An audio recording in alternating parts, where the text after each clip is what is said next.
ইসলাম আলোচনা রেখেছেন অন্যান্য ওলামায়ে কেরাম। সামনে বসা মুসলমান ভাইরা, পর্দার আড়ালের সম্মানিতা মা এবং বোনেরা, প্রাণপ্রিয় যশোরবাসী, দল মত নির্বিশেষে এই অনুষ্ঠানে যারা এসেছি, এটা একটা ইবাদত চলছে এখন, যদিও কষ্ট হচ্ছে। যে ইবাদতে কষ্ট বেশি, ওই ইবাদতে সওয়াব বেশি হয়। সুতরাং আজকে যে কষ্ট পাচ্ছেন, মনে করবেন আমি দুইটা তাফসীর শুনলে যেরকম সওয়াব পেতাম, আজকে একটাই তাই হবে ইনশাআল্লাহ। বিশ্বনবী মসজিদে নববীতে প্রবেশ করে দেখলেন কিছু মানুষ আল্লাহর কোরআনে কারীম নিয়ে আলোচনা করছে। বাম দিকে তাকিয়ে দেখলেন কিছু মানুষ জিকির করছে। আল্লাহর নবী বলেন দুইটা দল ভালো কাজে আছে, সবচাইতে উত্তম কাজে আছে যারা কোরআন নিয়ে চিন্তা ভাবনা করছে। অতএব বিশ্বনবী নিজে তাদের ভেতরে বসে পড়লেন শ্রোতা হয়ে। আপনি চিন্তা করেন তো, এই অনুষ্ঠানের দাম এখন কোন জায়গায় গিয়ে পৌঁছিয়েছে। আমাদের নবী মুহাম্মদ রাসূলুল্লাহ সাল্লাল্লাহু আলাইহি ওয়াসাল্লাম যদি বেঁচে থাকতেন, আর এই যশোরের কেশবপুরের এই চিংড়া মির্জাপুর এলাকা দিয়ে যদি হেঁটে যেতেন, কোরআনের ইজ্জতে এখানে তিনি শ্রোতা হয়ে বসে পড়তেন। এরকম একটা দামি জায়গায় আল্লাহ আমাদেরকে বসালেন। বলেন আলহামদুলিল্লাহ। যার রূহের মাগফিরাত কামনা করার জন্য তাফসীর মাহফিল এলাকার যুবকেরা দিয়েছে। বাংলাদেশের দ্বিতীয় স্বাধীনতা আমরা যেটা বলছি, যে যুবকদের মাধ্যমে আল্লাহ আমাদেরকে দিলেন। জালেমের এই জুলুম নিঃশেষ করে ইসলামের একটা সূর্য উঠতে যাচ্ছে বাংলাদেশে। যে যুবকগুলো নিজের জীবন পর্যন্ত দিয়ে গেলেন, আল্লাহ ওই যুবকদেরকে শাহাদাতের সর্বোচ্চ মাকাম যেন দান করে। ইহুদি খ্রিস্টান সহ দাদা বাবুদের টাকা পয়সা খেয়ে অনেকে এখন উল্টাপাল্টা কয়েকদিন ধরে বলতেছে, শহীদ আবু সাইদ, শহীদ মুগ্ধ, শহীদ আবু রায়হান সহ পুলিশের এই প্রিজন ভ্যান থেকে যে উপর থেকে একটা ছেলেকে ফেলে দিয়েছিল, শহীদ ইয়ামেন, এখনো শহীদ হয়নি, মনে হয় শহীদ হয়ে গেছে। এই দৃশ্য থেকে তামাম দুনিয়ার মানবতা কান্না করেছে। কি অবস্থা বলেন তো, উপর থেকে মনে হচ্ছে কুকুরের বাচ্চা ফেলে দিচ্ছে। এরপরও জীবন পর্যন্ত দিয়ে যারা আমাদেরকে এই স্বাধীনভাবে চলাফেরা করার একটা পরিবেশ দিয়ে গেলেন, তাদের রূহের মাগফিরাত কামনার জন্য এলাকার যুবকেরা এই আয়োজনে আঞ্জাম দিয়েছে আপনাদেরকে নিয়ে। আমরা খুশি। আমরা খুশি হয়ে আল্লাহর কাছে দোয়া করবো। ওয়াকালা রাব্বুকুম উদউনি আস্তাজিব লাকুম। তিনি জানিয়েছেন আমার কাছে দোয়া করো, আমি ডাকের সাড়া দেব। সুতরাং তার কথা অনুযায়ী আমরা দোয়া করবো। আজকে আসলে বের হয়েছে অনেক আগে, রাস্তাঘাটের অবস্থা এবং দূরও একেবারে কম না। গতকালকে সে সিরাজগঞ্জে ছিলাম, ওখান থেকে বাড়িতে, বাড়ি থেকে এখানে সারাদিন সারা রাত প্রায় গাড়িতে আছে। তারপর আল্লাহ সুস্থভাবে আমাদেরকে পৌঁছিয়ে দিয়েছেন। বলছে আলহামদুলিল্লাহ। কোরআনে কারীম উপস্থাপন যেভাবে করতে হয়, আমরা ওইভাবে কোরআন থেকে শিখে বলতে চাই। আল্লাহ পাক বলেন, কিতাবুন উনজিলা ইলাইকা ফালা ইয়াকুন ফি সাদরিকা হারাজুম মিনহু লিতুনযিরা বিহি ওয়া যিকরা লিল মুমিনিন। এই একটা কিতাব আপনাকে আমি দিয়েছি। একটু আওয়াজ বাদ দেন। কোরআনের কথা আরম্ভ হলে কথা বলা জায়েজ নেই। চুপ করে থাকা এবং শোনা দুইটাই ওয়াজিব। দুইটাই কি? সুতরাং আপনি ওয়াজিব তরক করলে, বেতের নামাজ ছেড়ে দিলে যেমন গুনাহ হয়, এখানে এখন কথা বললে অন্তত যতক্ষণ কোরআন আমি চালাবো এবং যদি না শোনেন আপনার গুনাহ হবে। ওয়াজিব তরক করার জন্য একেবারে নীরব নিস্তব্ধ হয়ে যান। পৃথিবীতে কিতাব, এই যে কিতাবুন, এই একটাই মাত্র কিতাব আল্লাহ তার নাম দিয়েছেন কোরআনে কারীম। পৃথিবীতে অন্য যা আছে এগুলো কিতাব নয়, কিতাবের ব্যাখ্যা। এগুলো কি? কারণ একটা কিতাব ফেরেশতারা চেনে, পৃথিবীর কোন কিতাব আর ফেরেশতারা চেনে না। আমরা এখন এই দেশে, বিশেষ করে বাংলাদেশ, ভারত, পাকিস্তান, এই তিনটা দেশে যারা দায়ী আল্লাহর কাজ করি, অধিকাংশ গুলো টেনে বলে, যে যেদিকে আছে ওই দিকে টেনে নিয়ে যায়। না, কোরআন কিভাবে প্রচার করা লাগে আল্লাহ এই আয়াতে শিখিয়েছেন। আল্লাহ তাআলা বলেন কিতাবুন, এই একটা মাত্র কিতাব। উনজিলা ইলাইকা, যেটা আপনার প্রতি আমি নাযিল করেছি। তাহলে এই আয়াত দ্বারা বোঝা যায় পৃথিবীতে কিতাব আল্লাহ পাঠিয়েছেন শুধুমাত্র একটা, আর এখন দুনিয়ায় যত আছে এগুলো আর কিতাব নয়, কিতাবের ব্যাখ্যা। কি বলেন তো? এ পর্যন্ত শেষ না, আমি যে কথা বলি ওখান থেকে একটা শিক্ষা নিয়ে আসি, নিরপেক্ষ দৃষ্টি নিয়ে আপনি দেখবেন। কিতাব আল্লাহ বললেন কয়টা বলেন তো? সবাই বলেন। রাসূলুল্লাহকে আল্লাহ আদেশ দিচ্ছেন, ইয়া আইয়ুহার রাসূল বাল্লিগ মা উনজিলা ইলাইকা মির রাব্বিক, হে নবী আপনাকে আমি যে কিতাব দিয়েছি ওই কিতাব, আপনার প্রতি যেটা আমি নাজিল করেছি ওইটা আপনি বাল্লিগ, তাবলীগ করেন, প্রচার করেন, ওটা মানুষের ভেতরে পৌঁছিয়ে দেন। এই আয়াত আর এই আয়াত, এই দুইটা সামনে রাখলে এক বাক্যে বলা যাচ্ছে আল্লাহর পক্ষ থেকে আমাদের কাছে যেটা এসেছে তার নাম কোরআন শরীফ। বলেন কি? ওয়াইল্লাম তাফআল ফামা বাল্লাগতা রিসালাতা, আপনি যদি কোরআনের তাবলীগ না করেন, কোরআন প্রচার না করেন, কোরআনের প্রসার না ঘটান, রিসালাতের যে বিশাল দায়িত্ব নিয়ে আপনাকে আমি পাঠিয়েছিলাম ওটা আপনি পালনই করেননি। আমি জানি কোরআন প্রচার করতে গিয়ে বহু সমস্যার সম্মুখীন হবেন, বাধা আসবে, যেটাই 17 বছর আমি পেলাম। এই যশোরে কতদিন পর্যন্ত আমারে আসতে দেয়নি।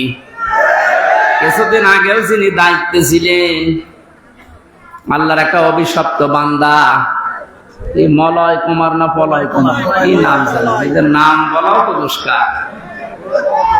বহু তাফসীর মাহফিলে যশোরে আমির হামজা নাম দেখলে 144 ধারা দিয়ে দিত, এখন আল্লাহ ওরে 144 ধারা দিয়েছে। ওরে যদি সত্যিই কেউ পায় পিটিয়ে মেরে ফেলবে। আমি 3 বছর ছিলাম জেলখানা, রিমান্ডে যতদিন ছিলাম, এই খুলনার এক, আমি নাম নিতে ওদের ঘৃণা করি, কি শেখ লাগানো আছে আগে আর পরে, যাই হোক এ আসল শেখ না, এ চাকরি নেওয়ার জন্য আর এই পদ বাড়ানোর জন্য শেখ লাগিয়েছে। খুলনার ফুলতলা এলাকায় বাড়ি। এই লোকটা রিমান্ডে ঝামেলা করেছিল। আল্লামা দেলাওয়ার হোসেন সাঈদী রহমতুল্লাহ আলাইহি, ওনার কণ্ঠ আর একটা যুবতী মেয়ে লোকের কণ্ঠ লাগিয়ে, দুই দিকে কণ্ঠ লাগিয়ে কিভাবে কি উল্টাপাল্টা কথা, যেগুলো শুনলেও ঘৃণা লাগে। মানে স্বামী স্ত্রী যা বলে বিছানায় এরকম কিছু কথা প্রায় 8-10 মিনিট রেকর্ড করে আমার রিমান্ডে শোনাচ্ছে। এই দেখেন আপনার বড় হুজুর কি বলছে। আমার মনে হয় শয়তান পর্যন্ত বিশ্বাস করবে না, অথচ শয়তানরা বিশ্বাস করে। আমরা যখন মাটির নিচে নিয়েছিল, ওখানে মাঝে মাঝে বলতো, দেখো তোর বড় হুজুরকে আমরা জেলখানায় রেখে দিয়েছি, কেউ কিছু ছিড়তে পারে না। এদের মুখের ভাষা দেখেছেন? আমি এখন ওদের নামে মামলা দেব, শুধু একটা দুইটা না। আমারে ধরার পরে বলেছিল আমরা যা বলতে বলছি যদি না বলেন আপনার নামে 50টা মামলা দেব। এরপরও আমার বাবার কাছ থেকে 10 লাখ টাকা নিয়েছে। এই কাউন্টারের পিছনে যারা ছিল ওই সময়, আসাদুজ্জামান, শেখ ইমরান, এরপরে আতিকুর রহমান, ডিসি মান্নান সহ, আমি নাম জানি না অনেকের, কারণ আমার তো চোখ বান্ধা, হাত বান্ধা, কিছুই চিনতাম না। ওখানে যেয়ে দেখতাম যে জিজ্ঞাসা করে নাম কি, ওই রকম বলছে। আমার বাবা সহজ সরল মানুষ, গ্রাম্য মানুষ, আপনাদের এই গ্রামের মতো আমাদের গ্রামে বাড়ি, কুষ্টিয়া জেলার হালসা। এই শয়তানরা 10 লক্ষ টাকা বাবার কাছ থেকে নেওয়ার পরে আবার তার পরের দিন আবার মামলা দিয়েছে, অথচ আমি কিছু জানি না। আমি তো আছি মাটির নিচে রিমান্ডে, এদিকে আমার বাবার কাছ থেকে এভাবে টাকা নিতে আছে। কিছুদিন যাবার পরে শুনলাম যে মামলা আরেকটা দিয়েছে। এবার বলছে যা যা বলতে বলছে যদি না বলেন 50টা মামলা দেব, আর এক একটা জেলায় এক একটা, প্রতিদিন আপনি শুধু ঘোরাফেরা করেন। অথচ নিজে নিজে আমার মাঝে মাঝে বলতো যে আপনি কিছু জানেন না, তাও জানি, কিন্তু বলা লাগবে। বলেন তো কোন জুলুমে ছিলাম আমি? একা মাটির নিচে ঘর, দুনিয়ার কেউ জানে না কোথায় আছি, আর ওরা ওই শয়তানগুলো সব চারিদিকে 8-10 জন বসা। ও চেহারা দেখার তো কায়দা নেই, মাঝে মাঝে চোখ খুলে দিত, একটু দেখতাম যে এতে টাটকা সব শয়তান বসে আছে। এদের নামে এখন 1টা 2টা 50টা, যেমন আমারে বলেছিল এদের 500 করে মামলা দেওয়া দরকার। শয়তানরা এখন টেনে বস। আমরা বেশি করব না ভাই, না কততুম ফাকিবু বিমিসলি মা উকিবতুম বি। আল্লাহ বলেন যতটুকু ওরা নিয়েছে অতটুকু প্রতিশোধ না। এতটুকুও যদি যা করেছেন 17 বছরে, যদি এতটুকু করা হয় টিকতে পারবেন না। তারপরও আমাদের যিনি দায়িত্বে আছেন আমিরে জামাত, আমাদের মাথার মনি যিনি ডাক্তার শফিকুর রহমান, ভদ্রলোকের সাথে আমিও 4 দিন ছিলাম জেলখানা, কাশিমপুর কেন্দ্রীয় কারাগারে। লোকটার আচরণ ব্যবহার দেখেছিলাম। উনি যেহেতু ঘোষণা দিয়েছে যে না, অন্যায় ভাবে না, যতটুকু যার জুলুম হয়েছিল অতটুকু নিয়ে বাকিটা মাফ করে দিতে, আমরা মাফ করে দেব, কিন্তু যা করেছিলেন ওটা করার পর। কারণ একেবারে যদি বাবা শাহজালাল সব হালাল এটা করে দে, তো শয়তানরা আবার মাজা তুলে দাঁড়িয়ে আবার আমাদের কষ্ট দেবে। নূহ আলাইহিস সালাম দোয়া করেছিলেন একেবারে শেষে, আর যখন না পারলেন বললেন ওয়াকালা নূহ রাব্বি লা তাদার আলাল আরদি মিনাল কাফিরিনা দাজ্জারা। হে আল্লাহ, এদেরকে আর জমিনে তুমি দাঁড়াতে দিও না, এদের চিহ্ন পর্যন্ত আর রাখার দরকার নেই, এদের আন্ডা বাচ্চা পর্যন্ত যেন দুনিয়ায় না থাকে। ইন্নাকা ইন তাদারহুম ইউদিল্লু ইবাদাকা ওয়া লা ইয়ালিদু ইল্লা ফাজিরান কাফারা। কারণ এই শয়তান যেটা জন্ম দেবে ওইটা আরেক শয়তান হবে। এই জন্য বলছি, আল্লাহ রাব্বুল আলামিন নবী যখন দোয়া করতে পেরেছিলেন, আমরা তো সাধারণ মানুষ, ওনাদের মতো ঈমান, তারপর ওনারা বরদোয়া দিয়েছে যে আল্লাহ একটা আন্ডা বাচ্চা পর্যন্ত যেন না থাকে, কারণ থাকলে সেটা শয়তান হবে, ও যেটা জন্মাবে সেটা আরেক শয়তান হবে। ওই দিকে তাকিয়ে বরদোয়া করছি। আপনি যা করেছিলেন ওইটার হিসাব এখন কিন্তু আপনাকে দেওয়া লাগবে। সম্মানিত যশোরবাসী, যারা নিষেধ করতো এই 144 ধারা দিয়ে, আজ তারা কোথায় হারিয়ে গেছে। কত কায়দায় পালানোর চেষ্টা চালাচ্ছে, জনগণ পালাতে দিচ্ছে। দরবেশ বাবা পর্যন্ত দাড়ি কেটে হয়ে গেছে। শয়তান ওরে দেখে আর ভাবে আল্লাহ তুমি আমারে শয়তান বানিয়েছো। এটা তো দেখতে শয়তানের মতো লাগছে এখন, এমনকি প্রশাসন পর্যন্ত ওরা চিনতে পারে না। তখন ওর যে বন্ধু ছিল ওটা আরেক শয়তান। যাই হোক, এই শয়তান নাকি বলেছে আমার একা নেবেন, মানে ওইটা আরেক শয়তান আছে। কে ওইটা? দরবেশ। দরবেশ তো চেনা যায় না, শেষ পর্যন্ত নিয়ে গেছে দুইজনে। এখন একে ডিম খাচ্ছে উপরে নিচে বিভিন্ন জায়গায়। ডিমে জায়গা মতো দেওয়া দরকার।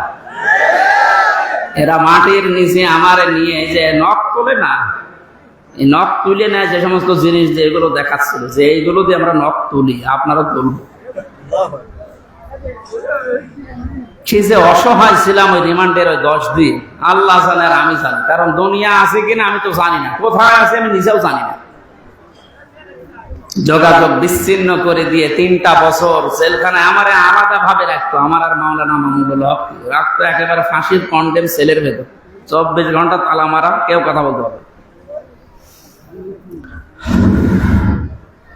আমার মতো হাজার লক্ষ মানুষের এই দীর্ঘশ্বাস যেটা এখন ফেললাম, এটা একটা দীর্ঘশ্বাস না? এই শ্বাসগুলো আল্লাহর দরবারে কবুল হয়ে গেছে। একেবারে মানে অপরাধ যখন পরিপূর্ণ হয়ে গেছে তখন আল্লাহ ধরেছে একবারে আর ছাড়ে না।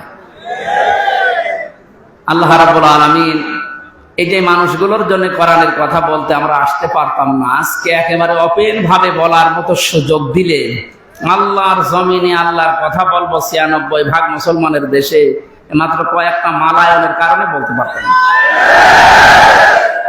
ওদের হেদায়েত কামনা করে লাভ নেই। অনেকে বলে যে হুজুর ওদের জন্য দোয়া করেন, ওদের জন্য দোয়া করে হবে না, কারণ আল্লাহু লা ইয়াহদিল কওমাজ জালিমিন, জালেমদেরকে আল্লাহ হেদায়েত দেয় না। আল্লাহ যখন বলছে জালেমদের হেদায়েত দেব না, আমি দোয়া করে করবো কি? সুতরাং দোয়া করে যখন হবে না তো বদদোয়া করি। আল্লাহ ওরা যা কামাই করেছে বৈধ অবৈধ ভাবে, বৈধ তো না, সবই অবৈধ, কারণ চাকরিও অবৈধ, ঘুষ দিয়ে চাকরি নিয়েছে, হয় কোটায় পেয়েছে না ঘুষ দিয়ে পেয়েছে। আর এর দ্বারা যত কিছু কামাই করেছে, ডান হাত বাম হাত আরো বিভিন্ন হাত দিয়ে, সব টাকা হারাম। আমার বাবার কাছ থেকে যা নিল, আপনি কি হালাল মনে করছেন? ওরা হারাম না? এই টাকাগুলো এখন যারা দায়িত্বে আছে সরকারের আহ্বান জানাবো, দেশকে উপরে তুলতে হলে এই শয়তানদের টাকাগুলো নিয়ে আসে। কোন মানবতা এদের প্রতি নেই। এদের যেমন মানবতা ছিল না, এদের এই টাকা পয়সা, ঘর বাড়ি জমি জায়গা যা করেছে সব বিক্রি করে এসে রাষ্ট্রের কোষাগারে জমা দিন, দেখেন দেশটা। আর এদের স্বাধীন করার জন্য যারা হাত হারিয়েছে, পা হারিয়েছে, চোখ হারিয়েছে, 5 তারিখে আমার কুষ্টিয়ায় আমার সামনে 14 জন মারা গেছে। আমি পরের দিন সকালে কয়েকজনকে বাড়িতে দেখতে গিয়েছিলাম যে কিভাবে চলছে দেখি। 2 মাস চলার মতো যা লাগে খাদ্য খোরাকি দিয়েছি। হাসপাতালে যে আমি দেখতে গেলাম, দেখে একজনের হাত নেই, একজনের লজ্জাস্থান নেই, এমন জায়গায় গুলি লেগিয়েছে, লজ্জাস্থান উড়ে গেছে। এই জায়গায় ঠেকিয়ে লাগিয়েছে গুলি, এই বুকে লাগিয়েছে গুলি। এই যে অসহায় মানুষগুলো চিৎকার করছে, হাড় ভেঙে চলে গেছে, 4-5টা হাড় একেবারে ভেঙে গেছে।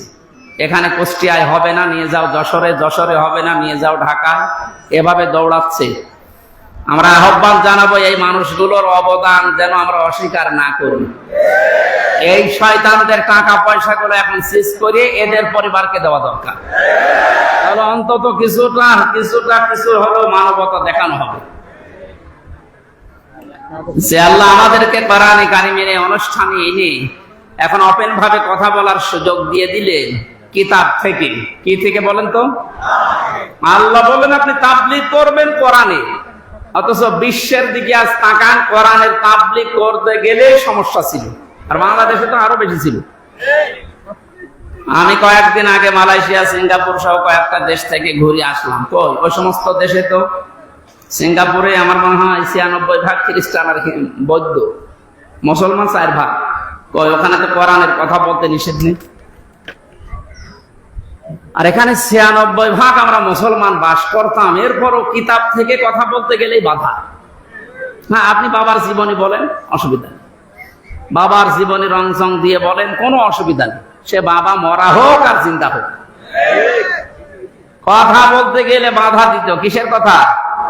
আল্লাহ এই জন্য ইয়াসিমুকামিনান নাস দিয়েছেন। আমি জানি যে বাধা আসবে, বিভিন্ন সময় কোরআনের কথা বলতে বলতে গিয়ে বাধা এসেছে এবং আসবে। আপনাকে আমি আল্লাহ নিজে সাহায্য করব। ওই আল্লাহ এখন আর নেই। এখনো যদি সত্যি আমাদের ঈমান ওই পর্যায়ে পৌঁছি, আমরা কোরআনের তাবলীগ আরম্ভ করি, দল মত নির্বিশেষে সবাই, আল্লাহর সাহায্য এখনো দেখা সম্ভব। ইন্নাল্লাহা লা ইয়াহদিল কওমাল ফাসিকিন, ইন্নাল্লাহা লা ইয়াহদিল কওমাল কাফিরিন। আল্লাহ বলেন কাফের যারা সত্যকে জানার গোপন করে রাখে, এরা হচ্ছে এক প্রকার কাফের। কাফের মানে গোপনকারী। কাফের মানে কি? এই জন্য মুসলমানদের ভেতরে অনেক নামধারী কাফের এখন আছে, যারা সত্যকে সত্য জানার পরও এখনো গোপন করছেন। ইহুদি খ্রিস্টানদের টাকা পয়সা খেয়ে সত্যটা বলতে চাচ্ছেন না, আপনি আর এক ধরনের কাফের। গত 2 দিন একটা ভিডিও দেখে খুব মন খারাপ হয়ে গেল। এই যে আহলে হাদিসের নামে এক ভাই, কি রফিক নাকি নাম যেন, কোথা থেকে লেখাপড়া করেছে আমি জানি না, অনেক বলছে শহীদ আবু সাইদ, ও শহীদ হয়নি, ও নিজে আত্মহত্যা করেছে। হাজার হাজার মানুষ ওখানে যে উনি বুক পেতে দিল। আরে ভাই, বুক মানুষ এমনি পেতে দেয়?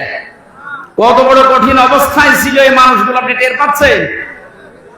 এই 17 বছর লক্ষ লক্ষ যুবকেরা লেখাপড়া করে 1st ক্লাস ফার্স্ট, এরপরও কোটার কারণে, এই জালেমদের কারণে চাকরি পায়নি।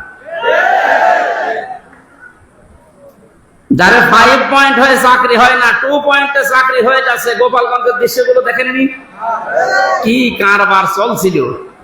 এই জালেমের সামনে নিজের জীবন দিয়ে জুলুম থেকে মুক্ত করার জন্য উনি জীবনটা দিল। আর আপনি এখন শহীদ বলতে রাজিরা, কি আর একবার মরে দেখানো লাগবে?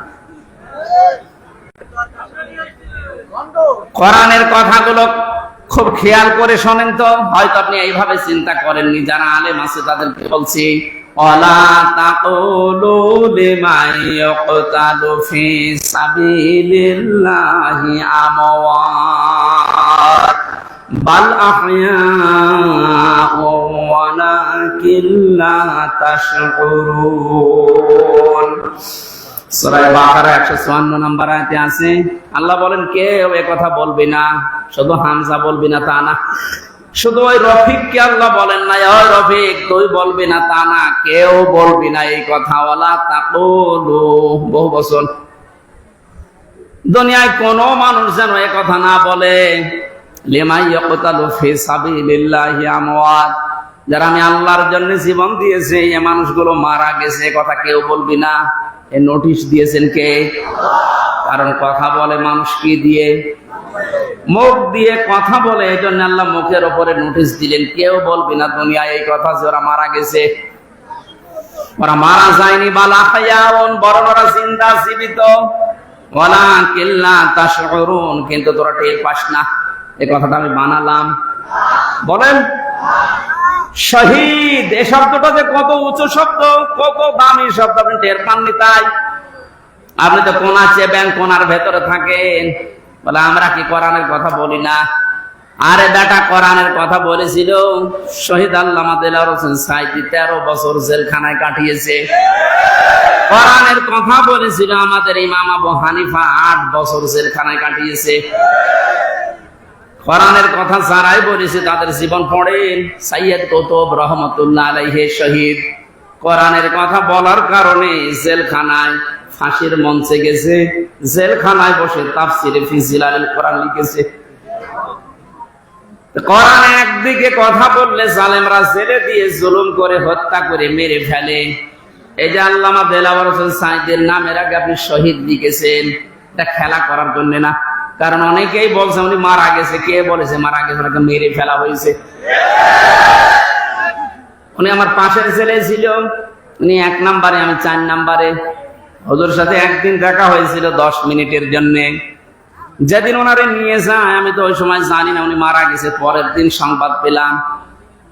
পাশাপাশি জেলে, কিন্তু সংবাদের কোনো মাধ্যম নেই, কেউ বলেও না যে উনি মারা গেছে। পরের দিন পেপার আসলো, দেখলাম উনি মারা গেছে।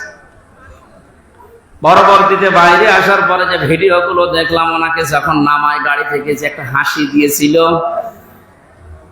এই হাসি দেখে বোঝা যাচ্ছে যে ওনাকে অবশ্যই মেরে ফেলা হয়েছে। এই সত্যটা প্রকাশ করার জন্য যে ডাক্তার দায়িত্ব ছিল কোলাঙ্গারে মোস্তফা জামানকে একটু নিয়ে আসেন তো দেখি, এমনি সব বেরিয়ে যাবে। এই জন্য উনি মারা গেছে কথা জীবনও বলবেন, ওনাকে মেরে ফেলা হয়েছে। ওই জেলের যখন দায়িত্ব ছিল জেলার সুপার, তারা এখন সব সত্য কথা বলে ফেলছে, কারণ ভয় এখন আর নেই। জালেম সব বিদায় নিয়েছে, এখন সব সত্য বেরিয়ে যাচ্ছে। ওরা বলছে ওনারা আমাকে যেদিন নিয়ে যাবে সেদিন বলেছিল একটু সই করেন, আপনাকে আমরা মুক্ত করে দেব নির্বাহী আদেশে। এ কথা শোনার পর একটা হাসি দিয়েছিল যে না জানি এতদিন পর আমার পরিবারের তো লোক, আমার অনুসারী যারা, আমার কলিগ যারা, আমার সাথে যারা ইসলামী আন্দোলন করে, অন্তত তাদের সাথে আমার দেখা হবে, এই জন্য তিনি হাসি দিয়েছিলেন। এই মিথ্যা কথা বলে সই করিয়ে নিয়ে বের করে সে ইনজেকশন পোস্ট করে মেরে ফেলিস।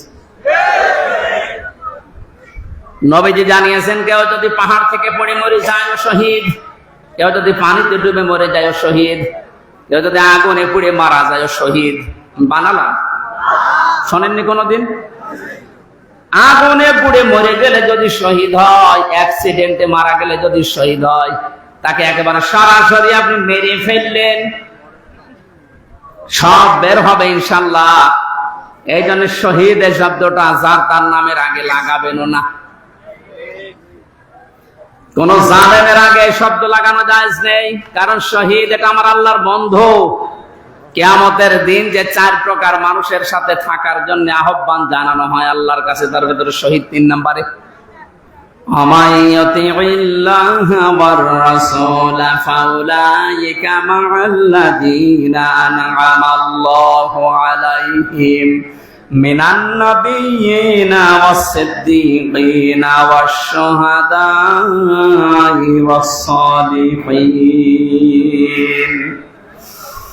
আল্লাহ রাব্বুল আলামিনের জন্য সকল মানুষের মুখের উপরে নোটিশ দিয়েছেন, এই কথা কখনো বলবি না যে সাইদি মারা গেছে, না সে শহীদ হয়েছে, আবু সাইদ মারা গেছে, কথা কখনো বলবে না, কারণ সে জালেমের জুলুমের সামনে জীবন দিয়েছে। এতটুকু আল্লাহ শেষ করেননি, মানুষ যেহেতু মুখ দিয়ে বলতে পারে এই জন্য মুখের উপরে নোটিশ দেওয়ার পরে আল্লাহ অন্তরের উপরে নোটিশ দিয়েছে, কারণ মানুষ ধারণা করে কি দিয়ে। কথা বলেন না কেন?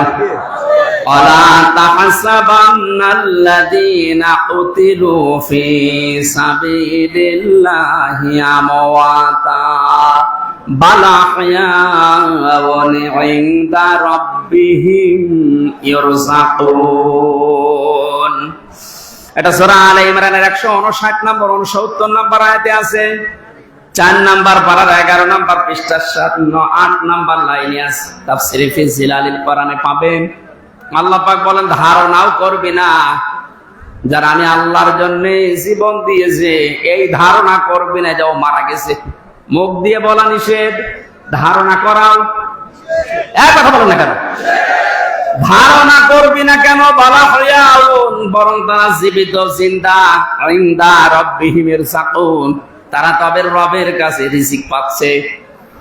ও যশোরবাসী, মানুষ ঘুমিয়ে থাকলে খাওয়া লাগে, বলেন না কেন?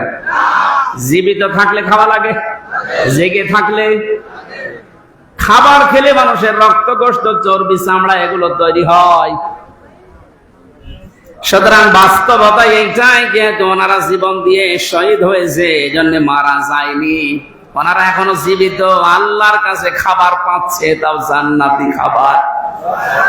খাবার খেলে মানুষের শরীরে রক্ত তৈরি হয়, এর বাস্তব প্রমাণ আমির হামজা, নবীজির চাচা হযরতে হামজা রাদিয়াল্লাহু তাআলা আনহু শহীদ হওয়ার পর তাকে যখন কবরে দেওয়া হয়, 30 বছর পরে মদিনায় একবার বিশাল ঢল হয়েছিল, ব্যাপক ব্যাপক। এই ঢলের কারণে তার কবরটা ভেঙে চলে এসেছিল, পানি দিয়ে রক্তে স্রোত আসছিল পানির ভেতর থেকে।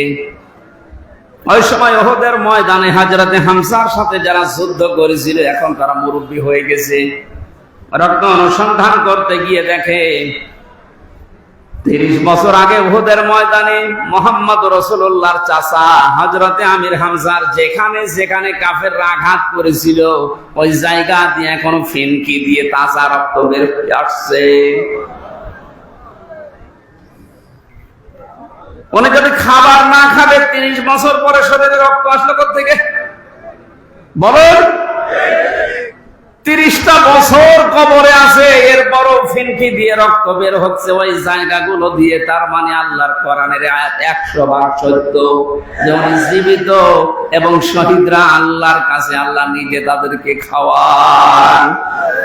এজন্য যারা একথা বলছেন, আজ মানুষের ভিতরে বিভ্রান্তি ছড়াচ্ছেন, অবশ্যই আপনি কিছু না কিছু মনে হয় খেয়েছেন। ইহুদি খ্রিস্টান দাদা বাবুদের কাছ থেকে কিছু হয় খেয়েছেন, নাই গাঁজা খেয়েছেন। তাও যেমন তেমন গাঁজা না, মিয়াদ উত্তীর্ণ গাঁজা।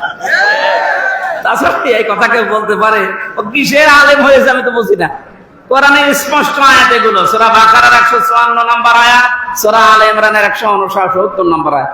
আরো দেখানো লাগবে আপনাকে, 93টার উপর আয়াত আছে শুধু শহীদদের মর্যাদার কথা বলতে গিয়ে আল্লাহ। আর তারা এখন উল্টা পাল্টা ছড়াচ্ছে।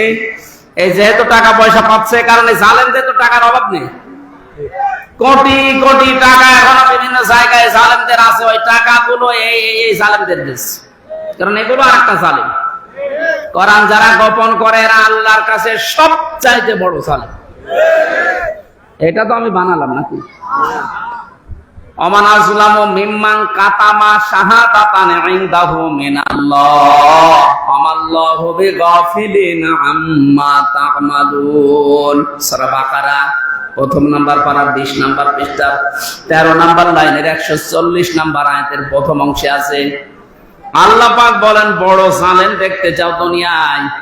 আমেরিকায় যাওয়া লাগবে না, ভারতে যাওয়া লাগবে না, সব চাইতে বড় জালেম আমি আল্লাহর নিকটে। আসলাম ইসমে তাফজিল, এর চাইতে বড় শব্দ আর নেই, এটা সুপারলেটিভ ডিগ্রি।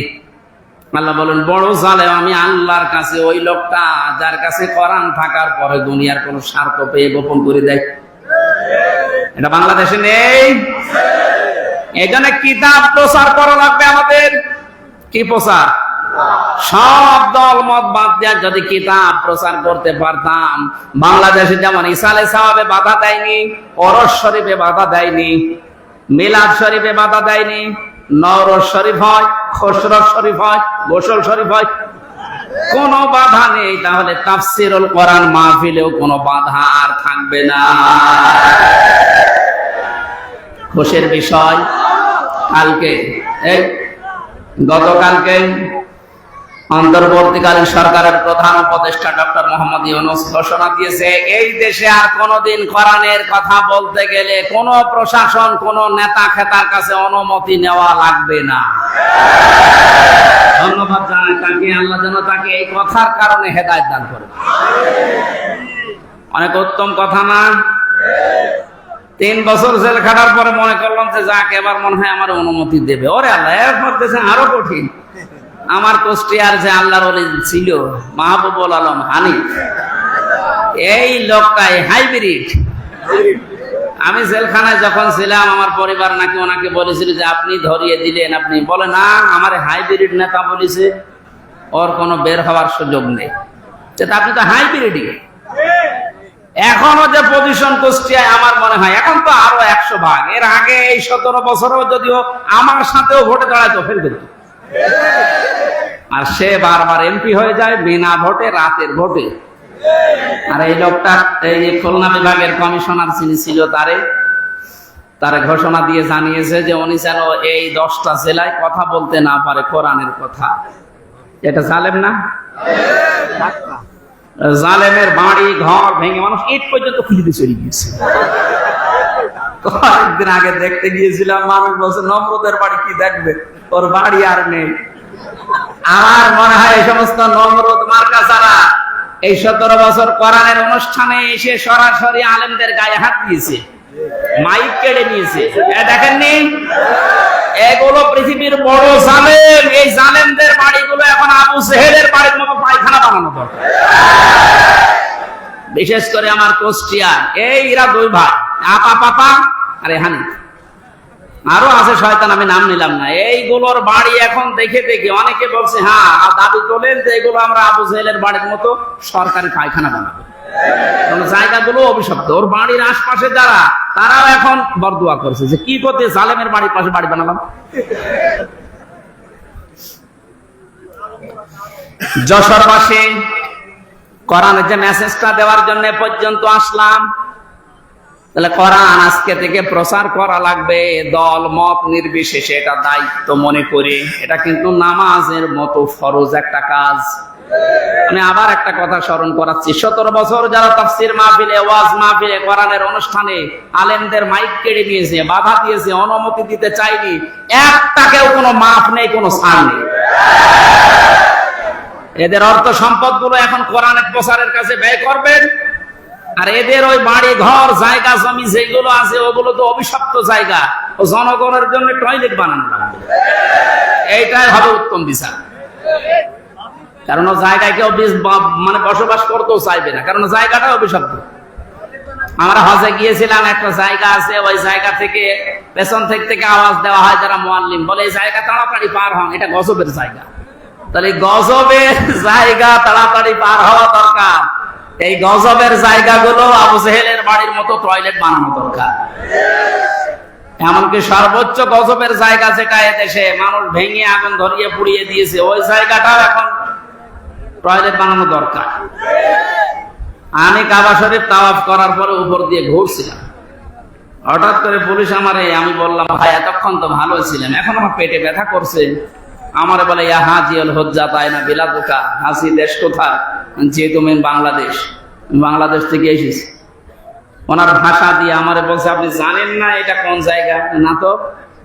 যে আবু জেহেলের বাড়ি, আপনি এখনো পায়খানা না করে দাঁড়িয়ে আছেন, তাড়াতাড়ি করে। আরে আল্লাহ, পায়খানা করে দেখি আমার পেটের কথা ভালো হয়ে গেছে। তার মানে এই বাড়িগুলো এখন ওই রকম অভিশপ্ত, ওখানে গেলে কিছু না করলে পেটের কথা ভালো হবে না। সে 32 নাম্বার বলেন আর 16 নাম্বার বলেন আর 48 নাম্বার বলেন, এই সমস্ত জায়গাগুলো এখন পায়খানা বানানো সব জনগণের দাবি। এখান থেকে জুলুমের সূচনা হয়ে সারা দেশে ছড়িয়েছে। কথা বলেন, আপনার এখনো জালেমদের প্রতি সিম্পেথি কাজ করে, তাহলে ব্যারিস্টার আরমানের স্ত্রীর কাছে আপনি কি জবাব দেবেন বলেন? আয়না ঘর বানিয়েছে মানুষগুলো, অনেকে মনে করে আয়না ঘর মানে চারিদিকে আয়না দেওয়া। কিসের আয়না? আমি ওই 10 দিনে কোনো আয়না কিছু পাইনি, এমন একটা ভয়ঙ্কর জায়গা। আমার আজমের স্ত্রী অন্য জায়গায় শেষ পর্যন্ত বিয়ে করে ফেলেছে গত বছর। কি জবাব দেবেন তার স্ত্রীর কাছে? এখন আপনি জালেমের পক্ষে কথা বলেন। কিছুই যদি না করা যায়, অন্তত ঘর যারা বানিয়েছিল আর এর সাথে যারা জড়িত, তাদের এই এক অপরাধের কারণে ফাঁসি দেওয়া কোনো ব্যাপারই। কত বড় জুলুম একটা! দুনিয়ায় বেঁচে থাকতেও জানে না আমি বেঁচে আছি কিনা। কখন জোহর হয়, কখন আসর হয়, কখন দিন হয়, রাত হয়, কিছু বোঝা যায় না। আমি মানুষ এখন পর্যন্ত বলে আমি কি করেছি যে আমি পালিয়ে যাবো? কি করেছে সামনে? কি করেছি তোর নিয়ে ওই জায়গায় মাত্র খালি তো 8 বছর না, শুধু 8 দিন আটকিয়ে রাখবো, এমনি মরে যাবে। এই খেলা হবে যে লোকটা বলেছিল, এই কাওয়ারে নিয়ে ওখানে আটকে রাখবে শয়তান। এখনো পর্যন্ত বলে আমরা কি করলাম যে আমাদের পদত্যাগ করা লাগবে। আপনি টের পাচ্ছেন না?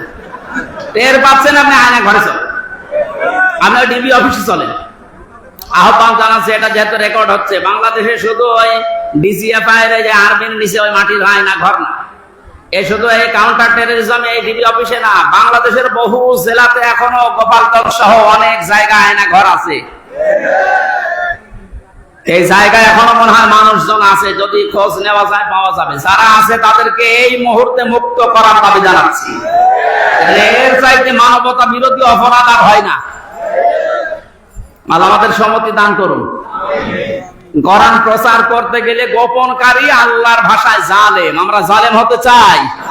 সুতরাং তেলাওয়াতকৃত আয়াতটা সামনে রেখে, যেহেতু তাফসীর লিখেছেন, হক আদায় করার একটু চেষ্টা চালাচ্ছি। সব বাদ দিয়ে দিলাম। আপনারা তাফসীরে ফি জিলালিল কোরআন আর ইবনে কাসির এই দুইটা একটু যদি পান, সূরা আরাফের এই প্রথম 1, 2, 3 আয়াত একটু দেখে নেবেন, তাহলে আমার এই কথাগুলোর অর্থ খুঁজে পাবেন।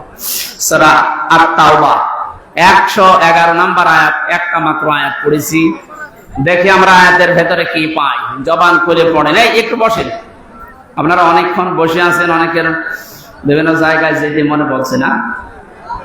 আর একটু সময় দেওয়া যাবে না?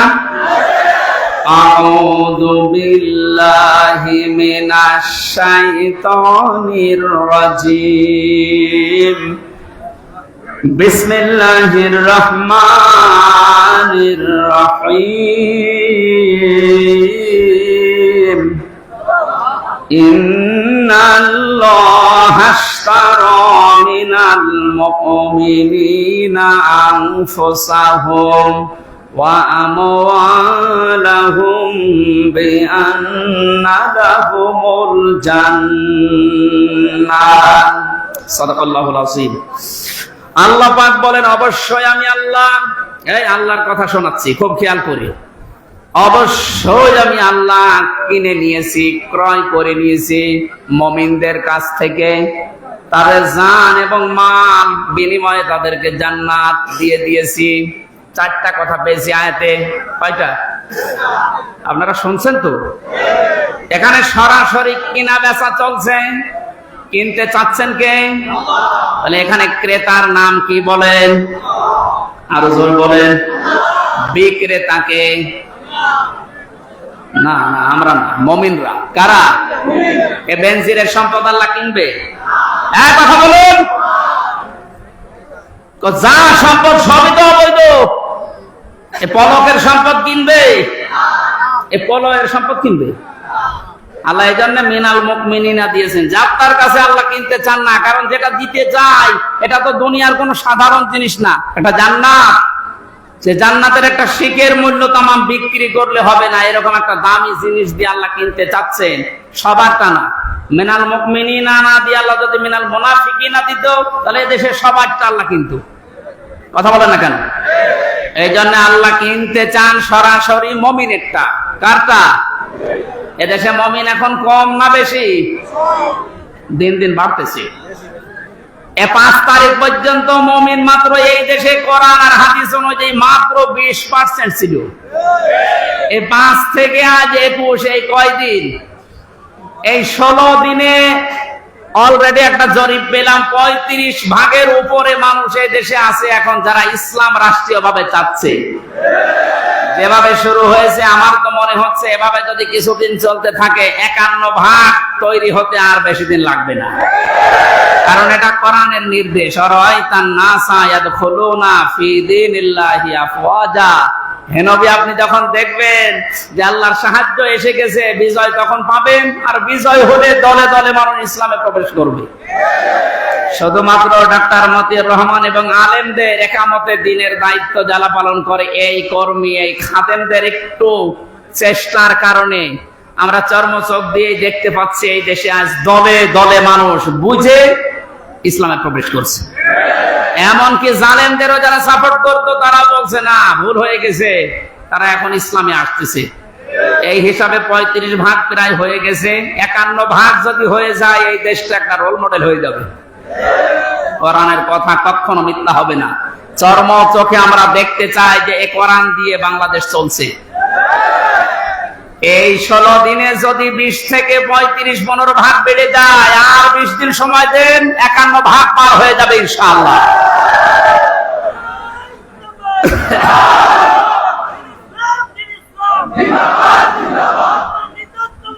সম্মানিত ভাইরা, এদেশ এই 53 বছর বহু মানুষ চালিয়েছে, আমরা দেখলাম নাকি দেখলাম না?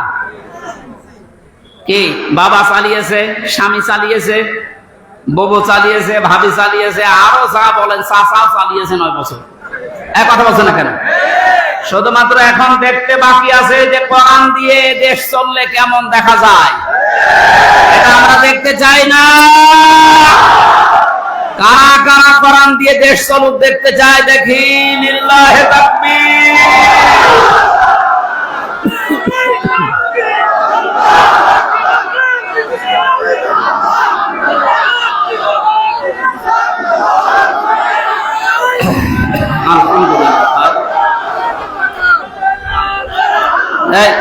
ঠিক আছে, হাত তুলেছেন আল্লাহর জন্য তো নাকি লোক দেখানোর জন্য? এটা যেন আল্লাহর জন্য হয়। সামনে সময় আসলে আপনি এই হাতটা দেখাবেন যে আমি হাত তুলেছিলাম, কোরআন যেন কায়েম হয়। আর কোরআন তো ফেরেশতারা এসে কায়েম করে দিয়ে যাবে। বলেন, অন্যান্য ধর্মের যারা আছেন অনেকে ভয় পান যে আমাদের কি হবে। কি হবে মানে আপনারা আরো আরামে থাকবেন। যে জুলুমের শিকার হয়েছিলেন, জালেমরা মন্দির ভেঙে দোষ দেয় মুসলমানদের। সুতরাং এইটা আর হবে না যদি এইটা থাকে। ওয়ালা তাসুবুল্লাযীনা ইয়াদউনা মিন দুনিল্লাহ। আল্লাহ বলেন কোন হিন্দুর দেবতাকে পর্যন্ত গালি দিবা না। যেখানে দেবতাকে গালি দেওয়া নিষেধ সেখানে মন্দির ভাঙা জায়েজ হবে? এটা আপনি কায়েম করতে দেন এই দেশে। আপনি অন্য ধর্মের তাই কি আপনি এটার পক্ষে আসেন, আপনিও নিরাপদে থাকবেন ইনশাআল্লাহ। ডাক্তার শফিকুর রহমান আজকে ঘোষণা দিয়েছে কোরআনে কারিম যদি সত্যি এই দেশে কায়েম হয়, মেয়েরা যে উল্টাপাল্টা ধারণা করে ধারণা একটাও থাকবে না, সবচাইতে বড় নিরাপদে থাকবে তারা। মেয়েদের কোনো গ্যারান্টি পাওয়া যাচ্ছে না, নিরাপদে থাকবেন আপনারা। এই জন্য ওই জায়গায় যদি যেতে হয় 100 জনের 51 জন মানুষ লাগবে। 100 জনের কতজন? 51 জনের ভেতরে যদি এই যশোর, কেশবপুর, মনিরামপুরে কেউ আসে, ফিরিয়ে দেবেন? অবশ্যই আপনাকে চেষ্টা করা লাগবে। আপনি এইটার পক্ষে আছেন, কারণ এইটা যদি ওখানে যায় আপনি নিরাপদে থাকবেন মায়ের কোলে শিশুর মতো। আল্লামা দেলাওয়ার হোসেন সাঈদী রহমাতুল্লাহ আলাইহি ওনার এলাকায় যখন তাফসীর মাহফিলে যেতাম ফিরোজপুরের, হিন্দুরা পর্যন্ত, আমি তো যেতাম ওই সময় বাসে অথবা এ পরিমন নসিমন, এই সময় গাড়ি তো ছিল না। ওই সময় যে রিকশায় উঠতাম, ভ্যানে উঠতাম, হিন্দুরে জিজ্ঞাসা করলে বলতো আমরা আসি এই মাওলানা থাকাকালীন মায়ের কোলে যেমন শিশু থাকে ঠিক ওইরকম আছে। একটা হিন্দু যদি আলেমের পক্ষে কথা বলতে পারে, অথচ এই দেশের বহু মুসলমান নামধারী জালেম এই আলেমের ফাঁসিস। তার ভেতরে অবৈধ বিচারপতি মানিক একজন, শাহরিয়ার কবির একজন, জাফর ইকবাল। কথা বলছে না কেন? কোন মানুষ নামে কলঙ্ক না? আজকে এই শয়তানদের নামে দেখলাম কে যেন মামলা দিয়েছে। একটা দিলে হবে না, এদের নামে 1000 করে মামলা দেওয়া লাগবে। বহু শয়তানি করেছে এই 17 বছর। ব্যারিস্টার সমান তো মানুষের ভেতরে পড়ে, এটা ধোঁকাবাজ। 3 তারিখ 2 তারিখ পর্যন্ত বলছিল জীবন গেলেও পালাবো না, 4 তারিখে পালিয়েছে। কি শয়তানের শয়তান। এখন বাইরে যে লাইভ করছে যে আমার ভুল হয়ে গেছে, আমি মাপ চাই। কিসের মাপ? তুই এদিকে আয়, তোর গোড়া থেকে কেটে বাদ দেওয়া হবে। তুই যে কত বড় শয়তান। সম্মানিত ভাইরা, এই জন্য আল্লাহ যার তার যেহেতু কিনতে চাচ্ছেন না, আমাদের আগে মুমিন হওয়া লাগবে। কি হওয়া লাগবে বলেন তো? নবীজিকে প্রশ্ন করা হয়েছে, হে নবী, মুমিন আমি বসবো কি করে? আল্লাহর নবী বলেন, ইদা সাররাতকা হাসানাতুকা ওয়া সারকা সাজ্জিয়াতুকা ফাহুয়া মুমিন। তোমার যখন ভালো কাজগুলো আনন্দ দেবে, যে আমার ভালো লাগছে, ভালো কাজ করলে আমার আনন্দ লাগে, আমি সুখ পাই। আর অন্যায় কাজ দেখলেই তোমার কষ্ট লাগবে, জালেমদের কথা বললেই তোমার কাছে কষ্ট লাগবে, তখন বুঝবে যে তোমার ভিতরে ঈমান আছে। সুতরাং আজ আপনি ঈমান আছে কিনা কাবা শরীফের ইমামের কাছে জিজ্ঞাসা করা লাগবে না, নিজের কাছে জিজ্ঞাসা করেন। ভালো কাজ দেখলেই ভালো লাগবে, অন্যায় দেখলে আপনার কাছে কষ্ট লাগবে, বুঝবেন আপনার ছিটা ফোটা হলেও ঈমান আছে। আর যদি ভালো কাজ দেখলে আপনার আরো রাগ হয়, অন্যায় কাজ দেখলে যদি আপনার কষ্ট না লাগে, আপনি হজ করতে পারেন, এ দরবেশের মতো আপনার ঈমান নেই। আমি 16 সালে হজে গিয়েছিলাম, ওই সময় শুনেছি দরবেশ কাবার পাশে ওই যে টাওয়ার আছে, ওই টাওয়ারে আছে। এই যে এবারও গিয়েছিলাম উমরায়, শুনলাম দরবেশ নাকি ওখানে আছে। একেবারে সব সময় কাবার পাশে টাওয়ার থাকে, কাবা দেখে। তো বাংলাদেশ সবচাইতে বেশি টাকা আত্মসাৎ করেছে শয়তান। 32,000 29,000 কোটির উপরে, একটু না 29,000 টাকা কোটি টাকার উপরে খরচ হয়েছে পদ্মা সেতু বানাতে। কেউ কেউ বলেছে 32,000।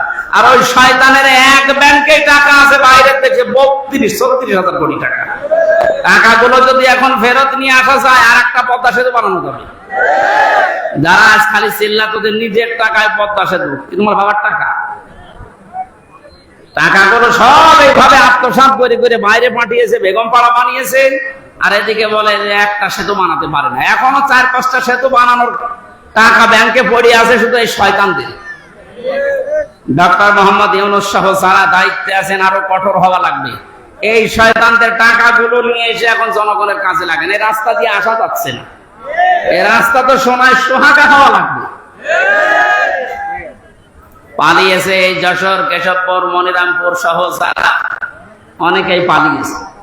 এদের টাকা পয়সা গুলো এখন রাস্তায় ঢালা দরকার নেই। রাস্তা এখন মানুষ, আমরা গাড়ি আসতে পারিনি, আমি মোটরসাইকেলে আসলাম।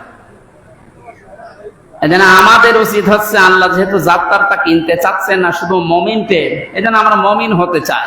আপনি দেখবেন আপনি মুমিন আছে কিনা। ভালো কাজ দেখলে আপনার আনন্দ লাগবে, অন্যায় দেখলে আপনার খারাপ লাগবে। প্রথমে আল্লাহ কিনতে চেয়েছেন দাম হিসাবে, যেটা আপনি দিয়ে কিনবেন তার 1 নম্বরে আনফুসাহুম ওয়া আমওয়ালাহুম, জান এবং মাল। জান কিনতে চান আল্লাহ। যেহেতু আল্লাহ পাক নিজে এখানে ক্রেতা, অবশ্যই তিনি দেখে শুনে কিনবেন। পচা, অবৈধ, নাপাক এরকম জিনিস কিনবেন। এই জন্য আমাদের জীবন যেন নাপাক হয়ে না যায় জালেমদের মতো। আমাদের জীবন যেন অবৈধ হয়ে না যায়, আমাদের জীবন যেন উল্টা পাল্টা লাইনে চলে নষ্ট হয়ে না যায়, পয়সে না যায়। পাক পবিত্র তাজা টাটকা জীবন আমরা তৈরি করতে চাই। জীবন যদি কেউ পবিত্র করতে চায় তাহলে 2টা পদ্ধতি আছে। 1 নম্বরে তার জীবনে কোরআন থাকা লাগবে, 2 নম্বরে তার জীবনটা রাসূলের পাবন্দী হওয়া লাগবে। 2 নম্বরে আমওয়ালাহুম, তার মাল আল্লাহ কিনতে চায়। মাল মানে যেটা পালিয়েছে আবুল কালাম, কি নাম জানো? আবুল মাল, কামাল। আবুল মাল তো কবরে, আবুল মাল আর কামাল না। আমার আল্লাহ যেটা জানিয়েছেন মালের ব্যাখ্যা আমি পেয়েছি তাফসীরে 5 প্রকার। এই পৃথিবীতে সর্বোত্তম মালের পরিচয় দিয়েছেন রাসূলুল্লাহ। আদ-দুনিয়া কুল্লুহা মাতাউন ওয়া খায়রু মাতাউদ দুনিয়া ইমরাতুস সালিহা। নবীজি বলেন পৃথিবীর সবকিছুই সম্পদ, এর ভেতরে উত্তম সম্পদ, উত্তম মাল হচ্ছে এই পৃথিবীর নেককার আল্লাহওয়ালা মেয়ে মানুষ। মেয়ে মানুষ আল্লাহ হওয়ার জন্য শুধু বোরকা পরা, নামাজ পড়া, তাদের আচরণ হবে মা ফাতিমাতুজ জোহরার মতো, হযরতে খাদিজাতুল কুবরার মতো। 6 জন নারীর জীবনী নিয়ে একটা বই লিখেছিলাম জেলখানা থাকতে, যে আপনাদের আদর্শ হওয়া লাগবে যদি উত্তম নারী হতে চান, নবীজির ভাষায় যেটা উত্তম সম্পদ, তাহলে এই 6 জন নারীকে অনুসরণ করা লাগবে। মা বোনেরা যারা এসেছেন, পারিবারিক জীবনের আজ হাজারো অশান্তির মূল কারণ মেয়েদের ছোট মনের কারণে। এরা মনটা যদি একটু উদার করে, পারিবারিক জীবনটা আমাদের একজনের জান্নাত হয়ে যাবে। এবং যারা দায়িত্ব পালন করে পুরুষেরা, তাদের সাপোর্ট পাওয়ার জন্য মেয়েদের ভূমিকা পারিবারিক জীবনে অনেক বেশি। আল্লাহ ফাতেমাতুজ জোহরার মতো সাহায্য করার তৌফিক দিন। সম্মানিত ভাইরা, আমরা আয়াতটা শেষ করে যাব ইনশাআল্লাহ। যারা দাঁড়িয়ে আছেন এরা কারা?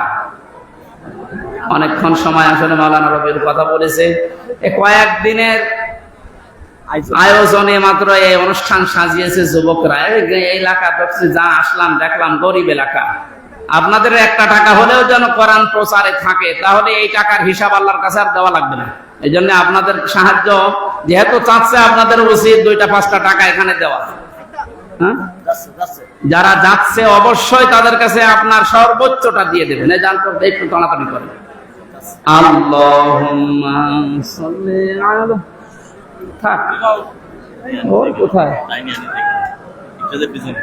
আমি বলছিলাম না যে বইয়ের কথা স্টেজে আছে কয়েকটা, এখান থেকে নিয়েছেন তো। যাদের লাগে যে ওই স্ত্রীকে, মেয়েকে, বউকে অথবা মাকে, ফুফুকে, এদেরকে বোনকে পড়াবেন, কাজে লাগবে। এই স্টেজে আছে, নিয়েছেন, কাজে লাগবে। যারা যাচ্ছে ওদের কাছে আপনি নিজ দায়িত্বে দিয়ে দেন। আজকে রাতের বেলা একটা মাহফিল আছে আমার সাতক্ষীরাতে। এই কোথায় সাতক্ষীরা? সাতক্ষীরার সামনে অনেক দূর।